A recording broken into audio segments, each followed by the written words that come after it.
ఆంధ్రప్రదేశ్ ముఖ్యమంత్రి వర్యులు నారా చంద్రబాబు నాయుడు గారికి, అలాగే డిప్యూటీ సీఎం పవన్ కళ్యాణ్ గారికి, విద్యాశాఖ మంత్రి వర్యులు నారా లోకేష్ గారికి హృదయపూర్వక నమస్కారాలు. అయ్యా, మేము అనగా వ్యాయామ విద్య నిరుద్యోగం యూజీడీపీ కోర్స్ చేసి ఉన్నాము. ప్రస్తుతం ఏంటంటే గత వైసీపీ ప్రభుత్వం 77 జీవో తెచ్చి ఎవరికి కూడా డిఎస్సీ నోటిఫికేషన్లో రాసుకోవడానికి అవకాశం లేకుండా చేశారు. అదే మన ప్రభుత్వం 2018 వరకు ఎలా ఉండేదంటే యూజీడీ, పీఈడీ, బీపీఈడీ, ఎంపీఈడీ వాళ్ళు అందరూ కూడా కలిసి డిఎస్సీ రాసుకునే అవకాశం కల్పించారు.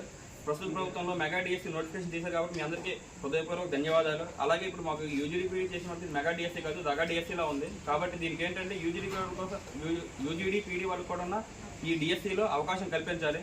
అలాగే ఎన్సీఈఆర్టీ రూల్స్కి వ్యతిరేకంగా ఉన్నాయి. 77 జీవో కూడా ఎన్సీఈఆర్టీ రూల్స్కి వ్యతిరేకంగా ఉంది. కాబట్టి దీని మీద అందరూ కూడా చొరవ తీసుకొని దీనికి అవకాశం కల్పిస్తారని కోరుకుంటున్నాం. అలాగే ఏదైతే ఇప్పుడు 1697 పోస్టులు ఏవైతే ఉన్నాయో వ్యాయామ విద్యార్థులకు దాని